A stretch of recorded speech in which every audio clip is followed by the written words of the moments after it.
Hi, I'm Lisa Hayden with Channel 6 Central Kentucky TV, Community Focus on Washington County. And today our guest is Governor Martha Layne Collins, who of course has lots of connections to Washington County. Welcome, Governor Collins. Thank you, Lisa. I'm delighted to be here. I'm so glad you can be in Springfield today. It's Yeah. been a while since you've been here. Right. Yeah. Right. But I enjoyed looking at everything, how things are growing and changing, and it's been exciting. Yeah. So, well, you know, I asked you to be on today for various reasons. But one, I think we should give our listening audience a little background as to how you first got acquainted with Washington County. I'd say that was during your campaign for governor. Oh, yeah. I can still remember the day that you were campaigning in our county, and Nell Hayden and Dwight Wright were your campaign Right. chairpersons here. Right. And we were just so excited to have you. Mm-hmm. And of course, you went on to win the race and the first woman to be governor of Kentucky. Probably one of the first in the country, I'd say. Right. In my own right. There were several that had been appointed or had followed their husbands or something, but I was the third in the United States. Wow. Yeah. And, you know, I just don't even know what even precipitated that, how you got involved in, you were a school teacher. Right. Your husband, Bill, a dentist. Right. And Well, I was a school teacher and lived in Versailles, Woodford County, and several people came to me and said, why don't you run for office, because I'd gotten involved in some of the meetings and meeting some of the other candidates and whatever. And so the time came when they suggested that I run for clerk of the Court of Appeals, which was the last time. It was a constitutional office, but then the court system changed, and when that changed, the Court of Appeals, the clerk, became the clerk of the Supreme Court. We moved the Court of Appeals up to Supreme Court and then created a whole new Court of Appeals. And so that was in 1975, yeah. a long time ago. And then you became a governor in, I was lieutenant governor okay. from 79 to 83, and then from 83 to 87 I was governor. Yeah. Of course, in those days, you couldn't succeed yourself. Right. Only one term. Right, 4 years. Yeah. Very short period of time when you're trying to get a lot done. Yeah. Well, you did accomplish a lot of things. You did way many things. Today, I still point out to people when we start talking about the auto industry in Kentucky and the and all of these automobile plants that we have and the parts that they make, and right here in Washington County, Right. we benefit from that. Right. I And- remember the first plant that was announced. We did it down in the basement part of St. Catherine. I was here, and I know that in economic development, companies like to know that you're investing in your people. And so one of the first questions they ask is the education system, and then they want to know about your health care system, as well as, you know, land or taxes or roads or anything else. And so we had them announce it at St. Catherine College, and they liked the idea that we were connected with an educational institution. Yes. So then, you know, I just have watched you all grow and get other companies to come and expand, and it's been exciting. Well, you went to Japan, and you know, you got the auto industry here in Kentucky. I mean, what can we say? We just can't thank you enough for that, because my gosh, where would we be today without it? I have not a clue. Well, you know, when I was sworn in as governor, I said my two priorities are going to be education and economic development. They go together very well. And so then we started knocking on doors to see where we might, because we were going to focus on the automotive industry. There are lots of doors to knock on, so you got to kind of narrow it down. And we narrowed it down to the automotive. And so I went to all the companies in America that made cars, to Detroit and different places, to see if any of them wanted to expand and come to Kentucky, because we were going to take care of America first. And didn't get any bites. So that's when we started going overseas, both to Asia and to Europe, to see about getting some cars made here in Kentucky. So one thing led to another. Well, that was very exciting, and I know, of course, you worked on the education system as governor, and I will have to ask you, though, even with the expertise you had, of course, in education and then your interest in economic development and them working hand in hand, and you had Larry Hayes, who Right. was a Washington Countyan, as your economic Right. development director. Right. So we certainly had ties with him as well, and that was very good. Mm-hmm. And but what about being a female governor and the in did you meet a lot of barriers as a result of that? One or Governor two. One or two. Well, it had its advantages in that, of course, I like to work, so I'm going to try outworking anybody, okay? And the other thing was that when I would go overseas, and there might be other governors from other states, I was the only female. So they didn't forget my name. And so we'd go in and call on companies, and they, became kind of attached to Kentucky, very frankly, because, anywhere you go in the world, for the most part, they've heard about Kentucky. Kentucky Fried Chicken, Muhammad Ali, Kentucky Derby, they've heard of Kentucky. So it's a whole lot easier to promote Kentucky than it is maybe some of the other states. And then the other thing I did, which I was very proud of, I put together a team. I believe very strongly in a team because, there are days when, not everybody's 100% every day. So if you have a team, there are people who come along and help you and fill in and do this kind of thing. Plus the fact you have all that talent, you have all those ideas, you have all that energy. And so I put together a team that I thought was second to none, very frankly. And they all worked hard. They had a job to do, and they did it. And in a short period of time, normally it takes several years, 2 or 3 years, to really get something going. Mm-hmm. And I thought we were fortunate. And when we started calling on Toyota, they had not said they were coming to North America. They had one plant out in California. And so we started calling on them cold calls. And one thing kind of led to another. And I think they liked Kentucky. They liked the people. They knew we were unified and we were working together, and we really wanted them, and we wanted to help make them successful. And so I think that was really what happened. Yeah. I really do, because we had competition from as far west as Oklahoma and Texas and Nebraska and all those states, all the way over through the South and up into Delaware, West Virginia. We were competing with all those states. Wow. Wow. What an accomplishment. Well, at that then- particular time, the reason we had to have jobs, because coal was down, agriculture was down, horses were down, and we needed jobs in Kentucky. And so that's where we went. We went to try to see how many jobs we could create. Mm-hmm. Well, thank you very much for that. Now, there are a lot of people to thank. And you and your team. And so then, of course, you came to St. Catherine College. Right. And so here you were, because you worked on education as governor, and then you become the president of our college in Springfield, Kentucky. And that was very exciting for us. And at that time, as you mentioned, you sat right in this room because you continued to be involved in economic development and education, and you were meeting with our economic development people here in our county, and I know that you were very helpful in accomplishing some things here. Well, you all can either thank or blame Larry Hayes for that.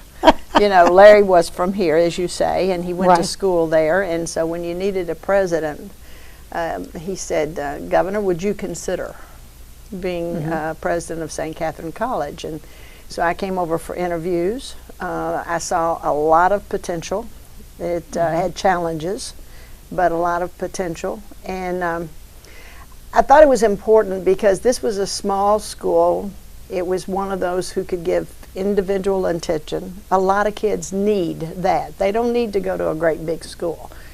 And so I saw a lot of potential there for recruiting. We worked on the sports, which is always an attraction. And we had a challenge for money. There was no doubt about that. And the people of these 3 counties especially were more than generous. Obviously, they had doubts about whether the school was going to last or if it could do what it was supposed to do and that kind of thing. But, you know, I was here 6 years, and it was hard work, but I made a lot of friends. A lot of people were very supportive. I was very grateful for their support. And we started growing. One of the things I did, I started a nursing program. And I think that was the key to the fact that it really started growing because, first of all, there was a need, and second of all, it was a recruiting tool. And so we started a nursing program, and we had 200 in the first class. 200. Now, just think if, you know, when you're trying to recruit and you can get 200 students, it was fantastic. Yes. We were supplying nurses, we were supplying technicians to the hospitals in Louisville. I made a deal with all the hospitals in Jefferson County and had many of the nursing instructors helping us plan our curriculum and planning whatever. I got the hospitals to donate. I remember the first day that Jewish Hospital in Louisville backed a truck up to St. Catherine College, rolled off 2 beds, 2 mannequins, 2 of everything, plus gauze and syringes, everything we needed, an in-kind contribution. Think how much money that saved us, okay? Yeah. So it's one of those things, education is challenging, but you know, the big schools are going to continue to be big schools, but the smaller schools are schools that we really need. And frankly, I had begged, I had bargained, I had done everything with people, and I really hated to leave St. Catherine, frankly, because I enjoyed it. The kids, I mean, I can go out today and somebody will come up and say, oh, I was in the class of such and such at St. Catherine when you were there, okay? So it's quite rewarding, but I felt like it was time for the next person. They had always had a female. I was the only non-Catholic that they'd had as president of that school. And I thought that maybe somebody else should come in and give it a try because they could probably take it. It needed to go from 2-year to 4-year, which it has done, okay? So there's a lot of positive things that happened. We were in good shape. We were ready to branch out and really, remember the golf tournament? Oh, gosh, yeah. That was very successful. Very. I can remember the very first time we had it, we netted $40,000 on a golf tournament, okay? So it was in good shape and it was ready for the next step. And I thought maybe some of the men, some of the bankers or the businessmen or whatever might prefer working with a male. But I told the board, on the board just before Christmas that we had, and I told them, I said, now I'm going to be leaving at the end of the school year. Don't say anything about it, but start thinking about who you'd like to have.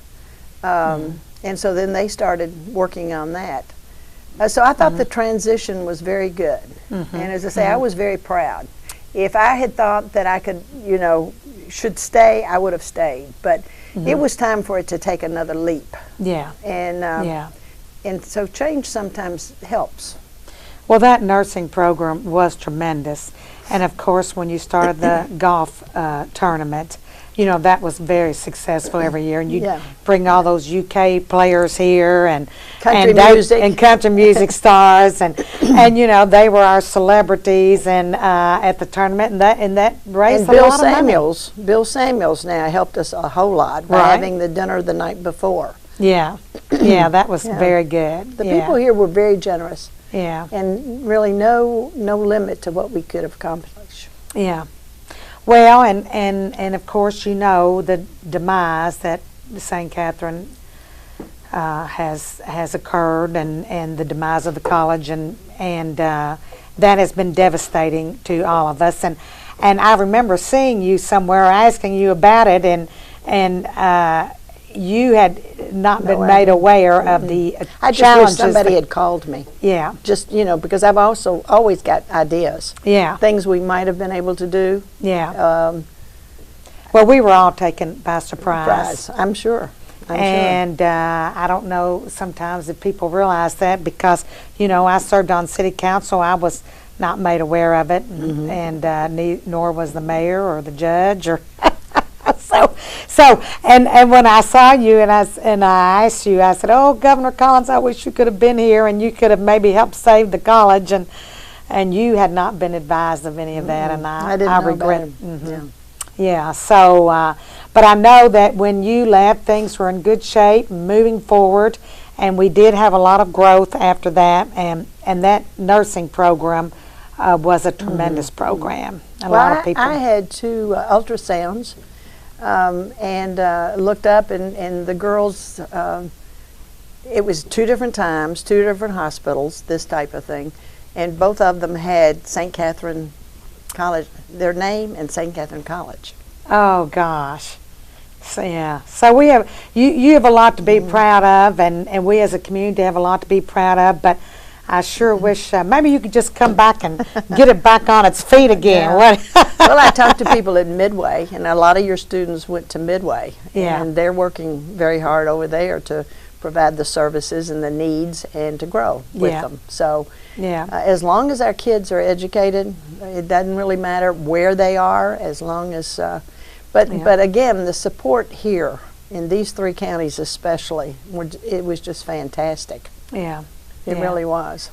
Well, I know we tried awfully hard over here, and but I would sure like to see. We're still hoping something's going to happen there on that great campus and those beautiful buildings. But well, I think too. Let me say this. Because of the connection with economic development and education, that's what really started things here. I mean, you were already a good community and everything, but then you started getting more companies to come as a result of the education, not only in Washington County, but Marion County and Nelson County. Right. And I think that will continue as long as the people are, working together, and I think I don't see that as being a negative necessarily, but it's always good to have a good, strong school. Right. Because I guess they kind of feed each other. You got a industry here that wants their families. They bring in their families. Right. They want their children to be educated, have a good education, and vice versa. Our education system needs to help our companies too, and we do have some good things going on with our ECTC or case. Right. Campus here, that on the Springfield campus, and so that's a plus. So But like you say, they do go hand in hand. And I know you've continued on that path as well, even after leaving here. You've been very big, I know, in economic development in a lot of ways for the state of Kentucky and other things. So tell me, what did you do when you left here? I hope you took a little vacation. Let's see, what did I do after I left here? I went to UK, and I was head of the International Business and Management System, or the program over there, for a couple of years. And then after that, I went to Georgetown College, where we were trying to do more and more globally. See, the key, in my opinion, for Kentucky is international. I mean, we can't be isolationists. We can't just be America. I mean, we're leaders. We have the ideas. We have the talent. We have the finance. We have it. And so we have programs and agreements and contacts in so many other countries. And you know, our leaders may not like each other, and our people in other countries might not like our people, but we're friends. The people like each other. They are in business, and they can grow and do things in the future. We've grown to where now it's about 30 billion. That's with a B. $30 billion worth of product leaves Kentucky every year. Wow. We sell that much overseas, okay? Now, what happens if you cut all that off? Not good. We'll suffer greatly. Well, I'm just saying, these are the kinds of things that So people need to know this, and this is not real common knowledge to the people in Kentucky, and they need to know that our number one product that we ship out of here is aeronautics. yeah. That's all of our jet, our engine, aircraft, you know, everything, brakes, engines, parts, everything. And so we have good partners in other countries in different fields. Some of it's just equipment, some of it is, well, cars. Toyota ships cars out of here, and so Ford ships some, I think. But anyway, it's just one of those things where you got to constantly want to grow, constantly want to improve, constantly train. You know, it's different. It's changing.